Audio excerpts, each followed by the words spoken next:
Hello friends, welcome to channel. இன்னைக்கு நம்ம வீடியோல என்ன பார்க்க போறோம்னா C program to find power of a number using for loop. For loop வச்சு நம்ம வந்து பவர் கண்டுபிடிக்க போறோம். அது பார்க்கிறதுக்கு முன்னாடி நம்ம வீடியோவை நீங்க புதுசா பார்க்கறீங்கன்னா subscribe பண்ணிக்கோங்க. பெல் பட்டனை பிரஸ் பண்ணிக்கோங்க. இப்போ நம்ம வந்து #include stdio.h ன்னு நம்ம ஹெடர் ஃபைல் போட்டுக்கறோம்.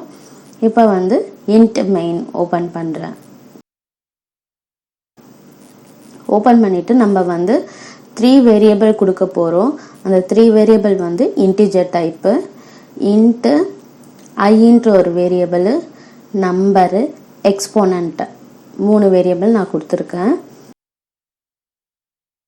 நெக்ஸ்ட் வந்து லாங் integer வந்து டேட்டா டைப் வந்து யூஸ் பண்றேன். அதுல வந்து பவர் = 1 ன்னு நான் கொடுக்கிறேன். அந்த பவர்ன்ற வேரியபிளுக்கு நான் 1 ன்னு அசைன் பண்றேன். இப்போ printf நம்ம வந்து நம்பர் வந்து கொடுக்கணும். அதனால printfல வந்து please enter any number அப்படினு டைப் பண்றேன்.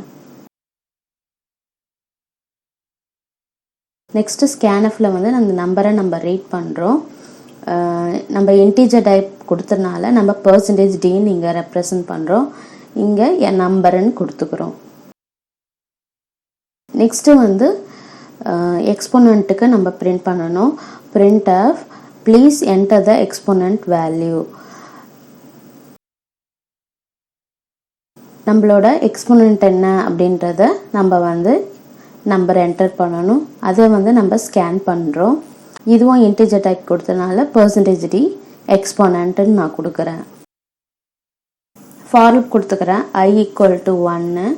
for loopல வந்து நம்ம I ன்ற வேரியபிள் நம்ம வந்து டிக்ளேர் பண்ணோம்ல, அதை வந்து இங்க ரெப்ரசன்ட் பண்றேன். I = 1, I <= exponent I++. அதுக்குள்ள நான் என்ன பண்றேன்னா power = power into number multiplication பண்றேன். பண்ணிட்டு இப்போ நம்ம ஆன்சரை பிரிண்ட் பண்ணனும். அதனால printf /n நெக்ஸ்ட் லைனை வந்து ரெப்ரசன்ட் பண்ணுது. the final result of %d power அப்படினு நம்ம கொடுக்கிறோம். %d = அப்புறமா வந்து %ld நம்ம லாங் இன்டிஜர் யூஸ் பண்றனால ld இங்க வந்து யூஸ் பண்றோம். அப்புறம் நம்பர், எக்ஸ்போனன்ட், பவர். ஃபர்ஸ்ட் ஒரு %க்கு நம்பர் நம்ம என்ன நம்பர் கொடுத்திருக்கோம்.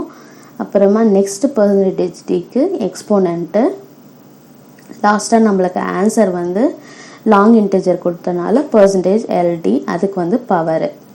இப்போ ரிட்டர்ன் 0 நம்ம கொடுத்துறோம்.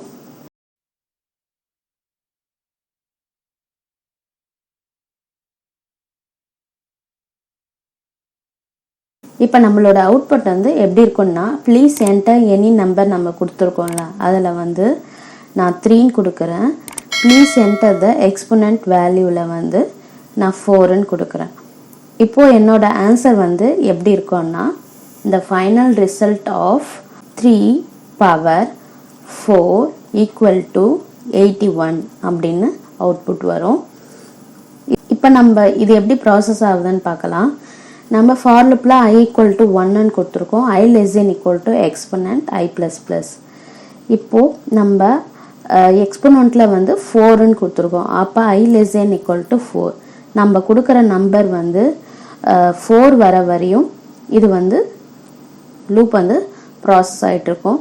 ஏன்னா நம்ம வந்து <= ன்னு கொடுத்திருக்கனால நமக்கு 4 வர வரையும் இது. நெக்ஸ்ட் இப்போ வந்து நான் I = 1 ன்னு கொடுத்திருக்கேன். I <= 4. இப்போ இந்த கண்டிஷன் வந்து ட்ரூ. இப்போ என்னோட நம்பர் வந்து I வந்து 1 <= 4ன்றது ட்ரூ. அப்ப என்ன பண்ணனும்னா இப்போ power = power asterisk நம்பர்னு உள்ள போகுது. இப்போ நமக்கு பவர்னு நம்ம என்ன கொடுத்தோம் 1 asterisk நம்ம நம்பர் என்னது 3. இது ரெண்டையும் மல்டிப்ளை பண்ணி 3 ன்னு போடும். நெக்ஸ்ட் வந்து இன்கிரிமெண்ட் ஆகும்.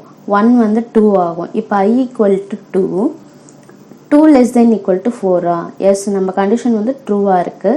அப்ப for loop குள்ள போகும். power = 1 asterisk நம்ம நம்பர் என்ன வரும் 2 ன்னு வரும். இப்போ வந்து நம்ம பவர் வந்து என்னென்னு இருக்குன்னா 3ன்னு இருக்குது. 3 இன்ட்டு நம்ம நம்பர் வந்து என்னது 3 ஈக்குவல் டு 9. இப்போ மறுபடியும் வந்து இன்க்ரிமெண்ட் ஆகும். இன்க்ரிமெண்ட் ஆகிறப்ப I ஈக்குவல் டு 3 ஆகும். 3 லெஸ் தென் ஈக்குவல் டு 4 ஆகும். I plus plus. இப்போ நம்ம பவர் ஈக்குவல் டு என்னன்னு போடணும்னா 9 இருக்குது. 9 * 3 ஈக்குவல் டு 27. இப்போ மறுபடியும் வந்து இன்க்ரிமெண்ட் ஆகும். I equal to 4. 4 less then equal to 4. நம்ம கண்டிஷன் வந்து ட்ரூ ஆயிடுச்சு. இப்போ வந்து நம்ம பவர் ஈக்குவல் டு 27 இன்ட்டு 3ன்னு வரும். இப்போ 81 வரும். நெக்ஸ்ட்டு வந்து I இன்க்ரிமெண்ட் ஆகிறப்ப 5 ஆகும். 5 வந்து லெஸ் தென் ஈக்குவல் டு 4 ஆகும். கண்டிஷன் வந்து ஃபால்ஸு. அப்போ நம்ம அவுட்புட் வந்து என்னென்னு பிரிண்ட் ஆகும்னா இந்த ஃபைனல் ரிசல்ட் வந்து 81ன்றது பிரிண்ட் ஆகும். ஓகே ஃப்ரெண்ட்ஸ், இப்போ வந்து நம்ம சி ப்ரோக்ராமில் பவர் எப்படி கண்டுபிடிக்கணுன்றத பார்த்தோம். இந்த ப்ரோக்ராம் வந்து உங்களுக்கு யூஸ்ஃபுல்லாக இருந்ததுன்னா எனக்கு லைக் பண்ணுங்கள், ஷேர் பண்ணுங்கள், சப்ஸ்கிரைப் பண்ணுங்கள்.